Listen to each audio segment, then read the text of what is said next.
오늘 이렇게 만나 뵙게 돼서 정말 반갑습니다.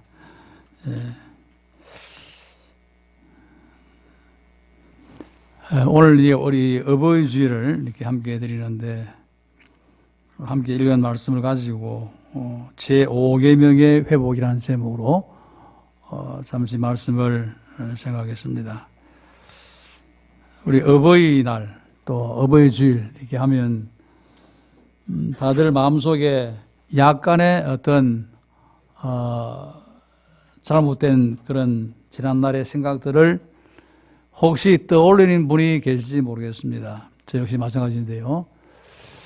참 어버이 주일 이 한 날이 매우 뜻깊고 의미 깊은 시간이 되기를 바라면서 말씀을 생각합니다.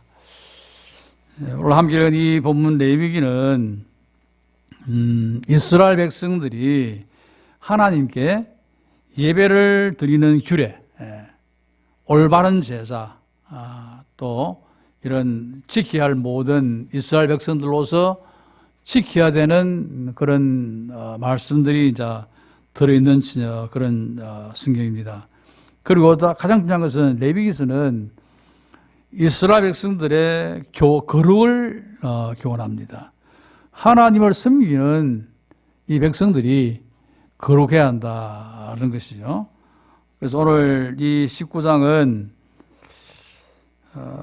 가장 이스라엘 구약 성경에 나타나고 있는 그 많은 주제들 가운데 가장 중요한 것은 윤리라고 하는 것, 하나님을 어떻게 섬겨야 할 것인가, 또 인간과 인간 사이의 관계를 어떻게 해야 하는가, 이런 것들로 교훈하고 있습니다. 그래서 이 말씀은 뭐냐면은 거룩한 백성이 되는 것이 무엇이냐 이거죠. 오늘 이 말씀은 오늘 이 19장 전체를 이렇게 이제 말씀하시는데, 특히 이제 1절과 2절은 그리 말씀하지요.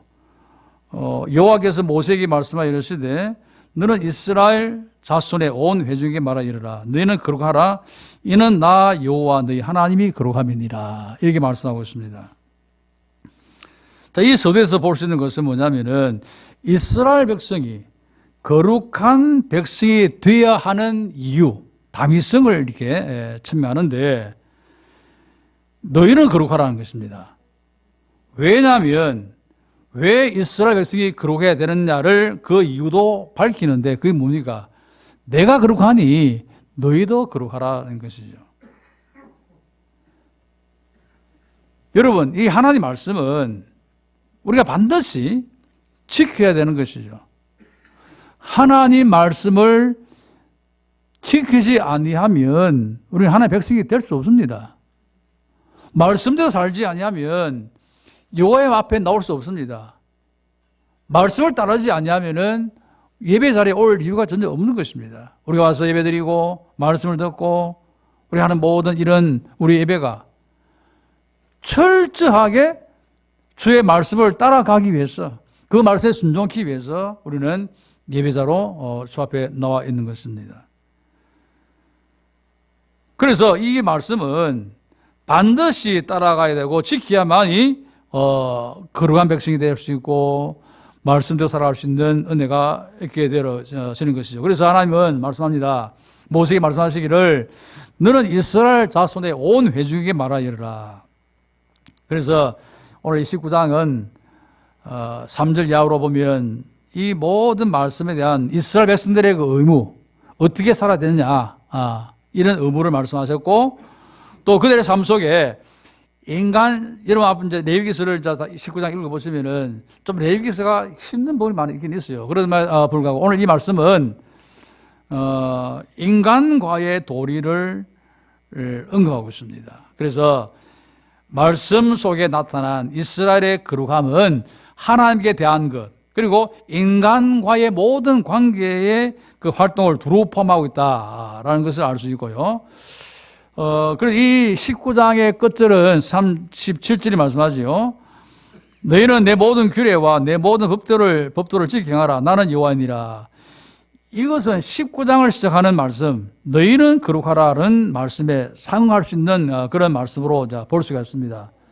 저 다시 말하면 어떻게 하면 거룩하여질 수 있는가? 라는 물음의 답을 제시하고 있다는 것이죠. 그 답이 무엇입니까? 하나님의 모든 규례와 법도를 지켜 행하는 것이 거룩해지는 길이다. 이걸 말씀합니다. 여러분, 거룩하다는 말씀은 그 말씀의 그 말의 뿌리는 분리라고 하는 기본적 의미가 들어있어요. 너희는 거룩하라. 이는 나 여호와 너희 하나님이 거룩함이니라. 분리라고 말씀을 드렸습니다. 이 말의 뜻은 뭐냐면은 하나님의 거룩한 백성이 되려면 세상 사람들의 행동과 그들의 습관과 그들과 따로 떨어지지 않는다. 우리 그리스도인들이요, 살아가면서 세상 사람들이 하는 그 생각, 그 방법, 그걸 해서는 안 된다는 거예요. 같이 섞여 있으면 안 된다는 겁니다. 똑같이 동화되어 가지고 그들이 하는 대로 살아가면은 그런 백성이 될 수 없다, 이 말씀입니다. 분리돼야 된다. 매우 이거는 심각한, 매우 엄격한 말씀이에요. 칼로 자르듯이 분리하여야만이 거룩을 유지할 수 있다라는 뜻입니다. 그래서 이제 하나님께서는 이스라엘 백성들에게 너희는 이방인들과 달라야 된다는 것을 요구하고 있다는 것을 이제 보게 되고, 그래서 하나님의 규례와 법도를 지켜 행하는 이 사실만이 이방 민족과 다를 수 있다는 것을 보여주고 있다는 겁니다. 그래서 이 레위기 19장이 제시하는 모든 규례라든지 법도라든지 또 그리고 하나님의 백성으로서의 지켜야 할 그런 것들 중에 제일 먼저 언급되는 것이 바로 3절에 있는 말씀이죠. 너희 각 사람은 부모를 경외하라. 1절, 2절은 서두입니다. 서두른 부분이고 3절에서 말씀을 구체적으로 말씀하시는데 그것이 뭐냐면은 너희 각 사람은 부모를 경외하라. 이거 매우 우리가 주목해서 볼 필요가 있습니다. 이 명령은 뭐냐면은 출애굽기 20장에 있는 10계명입니다. 10계명. 10계명 가운데 이 말씀은 5번째로 나오는 제5계명입니다. 그런데 오늘 이 5계명이 레위기 19장에서는 제일 먼저 나오겠단 말이에요. 여러분, 10계명은 두 종류나 10계명은 하나님을 대해서 지켜야 할 계명, 즉 1에서 4계명까지죠. 그리고 인간과 인간 사이에 반드시 지켜야 할 계명이 5계명부터 10계명까지입니다.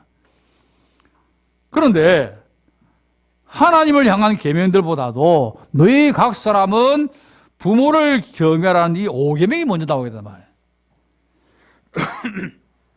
여러분, 3절 그 하반절과 4절을 다시 한번 보십시오. 그게 이제 이렇게 말씀하시기를 나의 안식일을 지키라. 나는 너희 하나님 여호와이니라. 너희는 헛된 것들에게로 향하지 말며 너희를 위하여 신상들을 부어 만들지 말라. 나는 너희의 하나님 여호와이니라. 여러분, 나의 안식일을 지키라는 것은 몇 계명입니까? 4계명이거든요. 그리고 너희는 헛된 것들에게로 향하지 말라. 이건 1, 2계명에 해당된단 말입니다. 그리고 너희를 위하여 신상들을 부어 만들지 말라. 이건 2계명이 있단 말입니다. 그런데 이 계명들보다도 5계명인 내 부모를 경외하라, 이 말씀이 앞에 나오고 그 다음에 1계명, 이런 다른 계명이 뒤에 나오고 있단 말이에요. 이게 뭘 의미하느냐. 이것이 뭘 의미하고 있습니까? 그것은 하나님의 백성들의 거룩은 가정에서부터 시작된다는 것을 우리에게 가르칩니다. 부모를 경외하는 것은 하나님을 향하는 경건의 가장 대표적인 행위라는 겁니다. 오늘 여러분의 가정이 경건해지려면, 거룩해지려면 먼저 부모를 경외하는 데서부터 시작하라, 이 말씀이에요. 안식일을 지키는 것 매우 중요합니다. 구약성경 안식일을 지키지 않으면 엄청난 하나님의 징계를 받습니다. 안식일을 지키는 것도 중요하지만 자기 부모를 경외할 줄 모르면서 지키는 안식일은 하나님께서 기뻐하지 않는다는 겁니다. 또 오직 하나님만 섬기고 그 하나님만 경배하고 그 어떤 형상도 만들지 않는 것도 중요하지만은 그것도 부모를 경외함이 없이 그렇게 살아간다면은 참된 경건이 없다는 것이죠. 그만큼 부모를 경외하는 것이 중요한 것임을 가르치고 있습니다. 여러분 부모님을 공경하고 있습니까? 부모를 경외합니까, 여러분? 부모를 공경하라, 경외하라, 존경하며 살아가는 뜻입니다. 여기에 너희 부모를 경외하라 하는 이 말씀, 이 단어가 하나님을 경외하는 단어와 똑같은 단어임을 여러분 생각하고 기억하십시오. 하나님께 드리는 하나님을 대상하는 이 말씀, 이 단어가 부모에게도 똑같이 사용되고 있다. 이건 뭘 의미하고 있습니까? 부모 공경이 얼마나 중요하고 얼마나 귀한 도리인지를 우리에게 가르치고 있다는 사실이죠. 우리 어린이들을 가르칠 때 마찬가지입니다. 오늘 기도하신 분, 아이들 교육에 많이 기도하셨는데, 어린이들에게 부모의 존재가 무엇인가를 어릴 때부터 가르쳐야 됩니다. 이게 뭐냐면은, 하나님을 경외하고 섬기는 이, 교육이, 다시 말하면 내가 주님을 섬기고 하나님을 섬기는 그 행동이 부모를 경외함으로 이 보여지지 않다는 거예요. 그러니까 아이들이 어떻습니까? 나중에 커서 어릴 때부터 부모에게 부모님을 공경하고 부모님을 사랑하는 그 훈련을 통해서 그 아이가 나중에 커서라도 여호와를 사랑하는 방법으로 자연적으로 교육되어진다는 것을 말씀하고 있습니다. 그러므로 부모에게 공경하고 부모를 경외하는 것이 우리 아이들에게 매우 중요한 교육이고 훈련인 것을 생각하셔야 합니다. 왜 우리가 부모님을 공경합니까? 부모님은 나를 낳아주시고 나를 길러주신 분이시다. 마찬가지입니다. 하나님께서 지금까지 나를 인도하셨고 내가 여기까지 오는 동안에 하나님의 보살핌과 그 은혜 아니면 나는 살 수 없다는 겁니다. 마찬가지네. 나의 부모님은 나를 낳으셨고 나를 키워주셨고 그래서 우리는 하나님을 경외하는 것이 인간의 마땅한 도리라면은 부모님을 공경하는 것도 같이 따라야 한다는 사실이에요. 그래서 부모님에게 공경하는 것은 인륜을 넘어선 천륜이라는 것을 꼭 기억하십시오. 그래서 하나님의 거룩한 백성이 되는 첫걸음이 무엇이냐? 바로 부모를 공경하는 것이다. 부모를 공경함으로 여러분의 신앙이 참 진실한 신앙이 되어야 합니다. 여러분 부모님을 사랑하라 이 말씀을 오해하지 마십시오. 부모님 사랑이 하나님 사랑보다 앞서는 것이 아닙니다. 더 중요한 말이 아니죠. 하나님의 백성이 정말 진정 거룩해지고 정말 하나님을 경외하는 백성이 되게 한 실제적인 길이 뭐냐면은 부모님을 공경하는 것이다라고 했습니다. 그래서 참 문제는 이 중요한 5계명이 오늘 갈수록 붕괴되고 있다는 것이죠. 어떤 세상입니까? 부모님보다 내가 더 우선되고 솔직히 부모님을 섬기는 것보다 내 자식이 더 중요하고 이런 뭔가 바뀌어버린 뒤바뀐 우리가 시대 속에 살고 있습니다. 사도 바울이 마을세의 특징을 이렇게 말씀합니다. 디모데후서 3장 1절의 말씀인데요. 고통하는 때가 되었다. 올 것이라고 했습니다. 왜 고통합니까? 사람들이 자기를 사랑하며 돈을 사랑하며 자랑하며 교만하며 비방하며 부모를 거역하며 감사하지 아니하며 그러하지 않기 때문에 이 말세는 고통의 시대가 된다고 했습니다.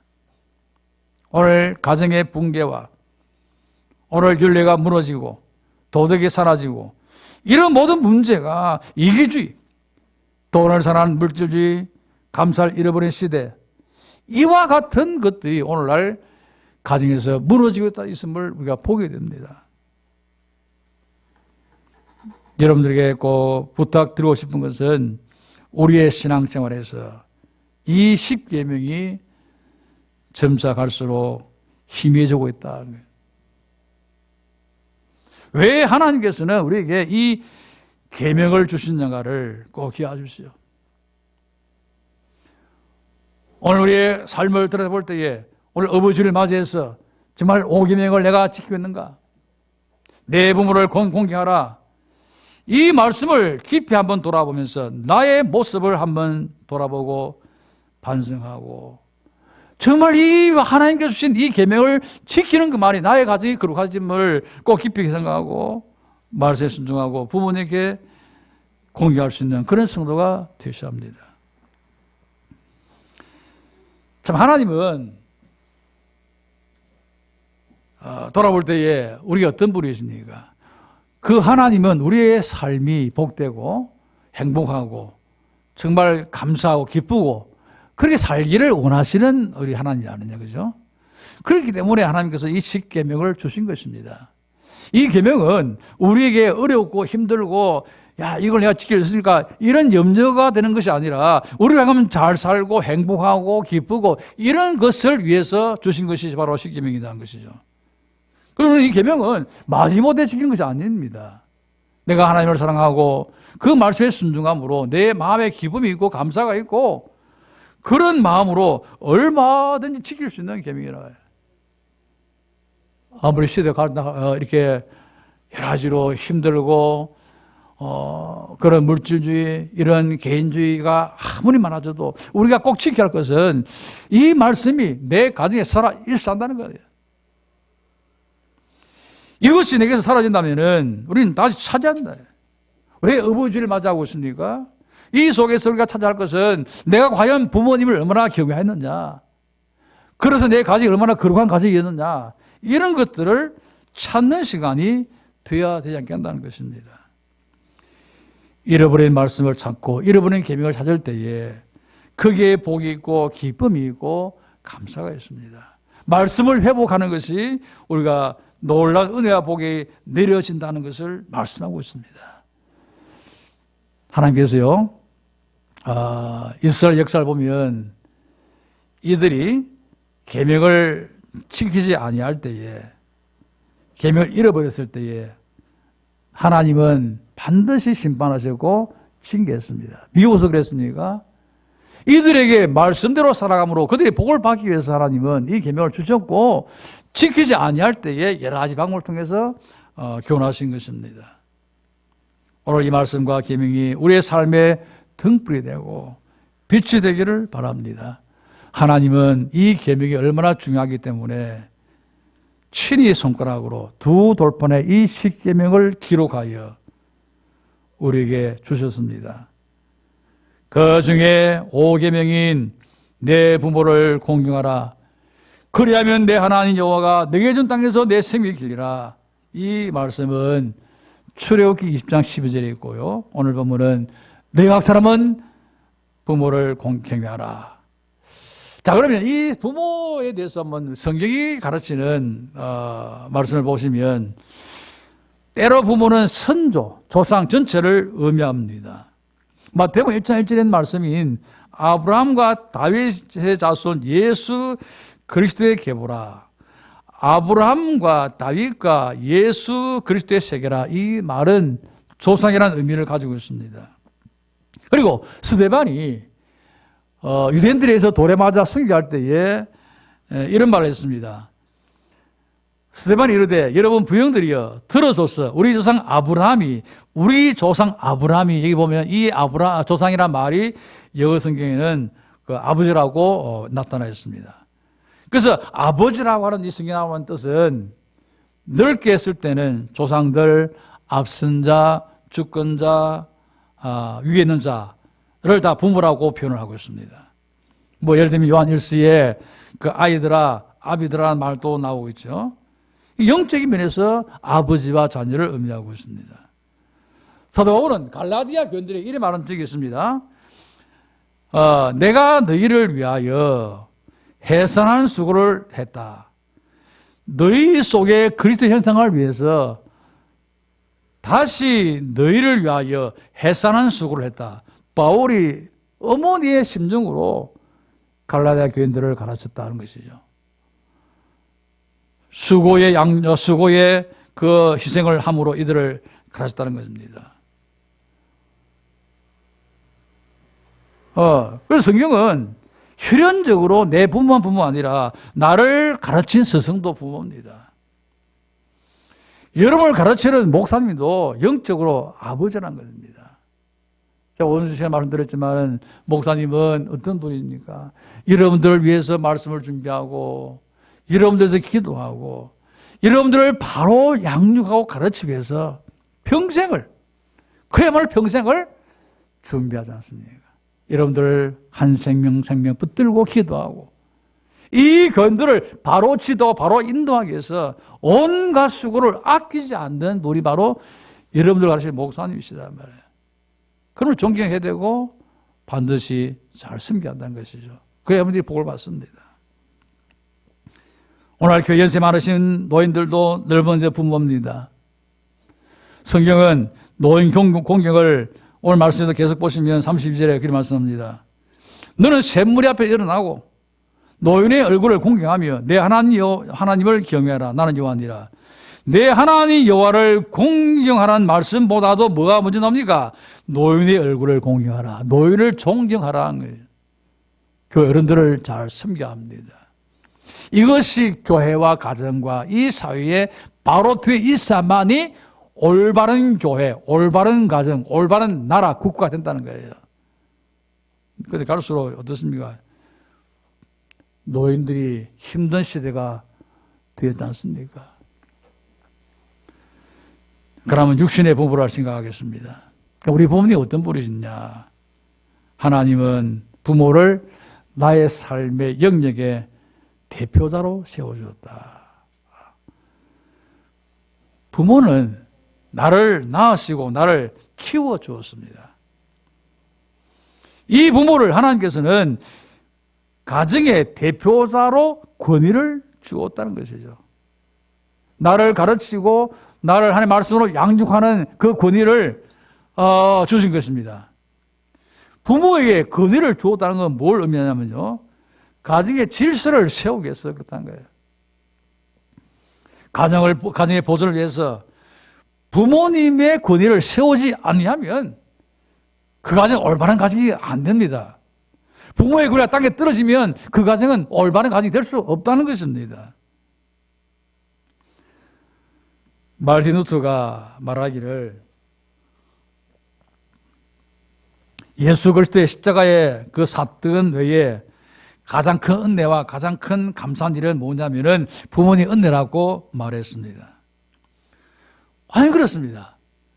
부모님의 은혜보다 더 큰 은혜가 이 땅에 어디 있겠나 것이죠.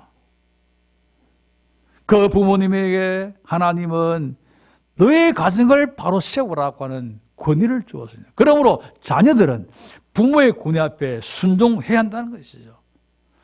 부모의 권위에 도전하는 것은 하나님께 대적하는 것과 똑같다는 것을 잊지 말자는 겁니다. 혹자 말하기를 시대가 다르다. 아무리 시대가 달라도 중요한 진리는 시대를 막론하고 부모의 권위는 하나님이 주신 신적 권위이기 때문에 가정의 모든 고난을 부모에게 주셨고 위임했으니 부모님을 섬길 때에 어떤 마음으로 섬깁니까?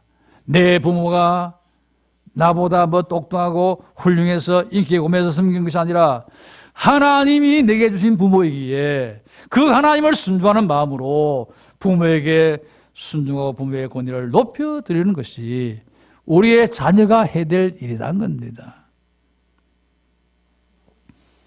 우리는 하나님 지으신 존재지요. 여러분들은 하나님 지으신 지음받은 피조물입니다. 그러므로 내가 부모님을 섬기지 못하고 부모님의 권위를 높여드리지 아니하면 피조물의 자격을 스스로 포기하는 것입니다. 여러분 세상에 아무리 부모에게 효도하지 아니하고 세상에 아무리 잘못된 길로 간다 할지라도 우리 그리스도의 가정에서는 그러지 않아야 합니다. 핵가족 시대죠.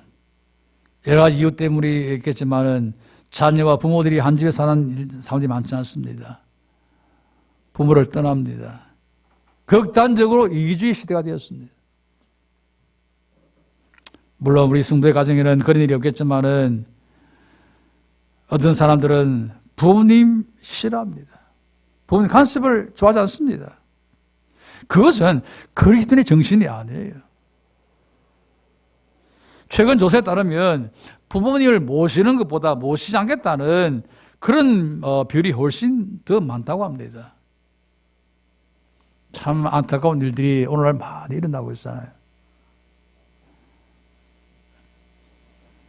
어떤 사람이 부동산에 들려서 집을 구하려고 찾아왔습니다. 그 집을 이게 돌아보고 가고 난 뒤에 큰 보따리가 하나 있어 보니까 치매에 걸린 노모를 버리고 가더란 거예요. 그 사람이 의사라고 뭐 그래요. 의사는 뭐합니까? 그죠? 인간의 도리를 하지 않는 것. 그것은 우리 성도로서는 생각할 수 없는 일들이죠. 어떤 분이 또 오남이를 키웠습니다.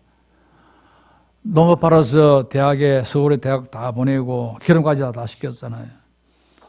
모든 재산 다 이렇게 해서 이렇게 자녀를 키우고 결혼시키고 돈이 없으니까 하루서 이제 자식 있는 서울로 왔는데 이 자식들이 안 보시려고 그래요. 막내가 빈방이 하나 있어가지고 두 아들이 10만 원씩 내어 막내가 모시도록 했습니다. 근데 이 막내가 겨울에도 불을 떼지 않기 때문에 냉방에서 지냅니다. 노부부가 마음의 아픔을 가지고 오늘날 봄날 산에 가서 지낼 꽃을 꺾어다가 서로 들고는 우리가 지낼 곳이 없어 죽습니다라는 유서를 남겼다고 합니다. 세상이 그래요, 세상이. 최근에 안타까운 그런 뉴스들이 많이 나지 않습니까? 어머니를 옥상에 떨어져 죽이기도 하고. 이런 세상 가운데 우리가 살아가는데, 물론 우리 여러분들은 그렇지 않잖아요. 그러나 우리가 특별히 효도를 못해도 적어도 그리스도인의 기본 자세는 가지자. 그게 무슨 말입니까? 내 부모를 경외하는 일에서는 적어도 내가 할 수 있는 일은 해야 한다. 교회 와서는 여러 가지 직분 받아가지고 충성하고 봉사하고 헌신하고 신앙 좋은 그리스도인으로 인정을 받지만은 가정에서는 부모에게 함부로 하고 부모의 마음을 아프게 하는 일이 있다면 우리는 반성을 하자는 것이죠. 부모의 마음을 아프게 해서는 안 된다는 거예요. 그런 일이 있다면 우리는 이 어부지를 왜 지내고 있습니까, 여러분? 지난날에 내가 살아온 것을 돌아보면서 저는 여러분들에 꼭 부탁하고 싶은 그래요. 뭐 부모를 경외하는 것도 중요하지만은 신앙적인 면에서도 세월이 지나고 뒤돌아볼 때에 마음에 여러 가지 그런 후회되는 일들을 하지 말아야 한다는 겁니다. 왜 세월이 지나고 이게 서 있으면 다시 돌아갈 수 없다는 말이에요. 그죠? 열심히 섬기고 봉사할 때에 하시한다는 거예요. 오늘 시간을 놓쳐버리면 그 시간 내게 다시 오지 않더라는 겁니다. 그때로 가서 내가 열심히 하고 싶어도 갈 수 없더라는 겁니다. 오늘 효도하지 않고 오늘 경외하지 않고 다 지나가고 그때 내가 좀 더 열심히 내 부모를 잘 섬길 걸 하여도 돌아갈 수 없다는 겁니다. 그래서 오늘 우리는 이 5계명을 회복하자는 것이죠. 물론 우리의 신앙생활 매우 중요합니다. 내가 주님을 바로 섬기고 믿음생활 바로 하고 열심히 충성하고 그것도 중요한 일이지만 그것보다 오늘 말씀은 너희 부모를 경외하라. 이 말씀을 먼저 하고 있단 말이에요. 참 노인들은 외롭습니다. 노인들 별로 안 좋아합니다. 그죠? 경제력 없습니다. 대부분의 노인들은 몇 가지 질병을 가지고 있습니다. 어디 가나 별로 반갑지 않습니다. 자식들 학대합니다. 나이가 많으니 죽을 날이 가까이 옵니다. 언제 그러니까 우리 노인들은 밤을 지새우고 참 힘들어하고 있는 그런 분들이 많이 있어요. 우리 연교회 우리 공동체가 이웃들을 돌아보는 일들이 참 매우 귀하다고 생각하고 있습니다. 아픔에 있는 자들, 외로움에 있는 자들을 돌보실 수 있는, 특히 우리 주변에 홀로 계시는 노인들 잘 살피는 것이 바로 주의 사랑을 증거하고 실천하는 교회가 아닐까. 그래서 내 부모 한 사람 제대로 섬기지 못하면서 하나님 사랑한다고 할 수가 있겠는가. 그래서 이 5계명을 회복하여 부모님을 잘 섬길 수 있는 그런 성도가 되어야 합니다. 두 번째로 마지막으로 부모는 하나님께서 우리에게 베푸신 모든 축복의 통로입니다. 부모 공경에 대해서 부모 공경에 대한 축복을 성경에 이렇게 말씀하죠. 그 에베소 6장 1절 이하에 있는 말씀에 자녀들아 주 안에서 너희 부모에게 순종하라. 이것이 옳으니라. 내 아버지와 어머니를 공경하라. 이것은 약속 있는 첫 계명이니 이로써 내가 잘되고 땅에서 장수하리라. 부모님을 존경하고 부모님을 사랑하는 그 자녀들이 복을 받는다고 하나님의 첫 계명, 첫 약속으로 주신 이 말씀을 꼭 기억하십시오. 부모님은 나의 축복의 통로라는 겁니다. 하나님의 복은 부모를 통해서 내게 온다는 겁니다. 우리 부모님들 자녀를 위해서 축복기도 많이 해주시기를 바랍니다. 예. 야곱이 12아들에게 복을 빌어줬습니다. 그 복이 12아들의 생애에 그대로 다 이루어졌습니다. 하나님께서 우리에게 복을 주실 때에 누구를 통해 주시느냐고요. 여러분들을 세우신 부모님을 통해서 복을 주시는 것입니다. 우리가 부모님을 잘 받들어 섬길 때에 하나님께서 이 부모님을 인해서 여러분들에게 복을 주시는 은혜를 꼭 입으시자. 여러분, 기독교는 이론의 종교가 아닙니다. 행함이 따라야 한다는 겁니다. 우리가 부모님을 섬긴다고 하는 것은 하나님을 섬기는 증거입니다. 내가 하나님을 사랑하는 것은 부모님을 사랑하는으로 나타나야 한다는 거예요. 나의 신앙이 내가 부모님을 잘 섬기는 것으로 나타나야 한다는 겁니다. 부모에게 함부로 하고 상처 주면서 내가 하나님을 잘 섬긴다는 것은 있을 수 없는 일. 누구든지 다 부모 없이 태어난 사람 없습니다. 오늘 여러분들이 현재 이 자리에 있는 것은 여러분의 부모님의 은혜와 사랑과 부모님의 희생과 수고와 고통과 땀으로 현재 내가 있다는 것을 잊지 말자. 그래서 오늘 우리가 5계명을 잘 회복하고 잘 지켜서 부모님을 잘 섬기고 말씀에 순종하여 약속하신 축복, 내가 땅에서 잘되고 장수하는 복을 받아 누리시고, 우리 예인교회 우리 어르신들은 남은 생애가 더 복되고 영육간에 강건하시기를 우리 주님의 이름으로 간절히 축원합니다.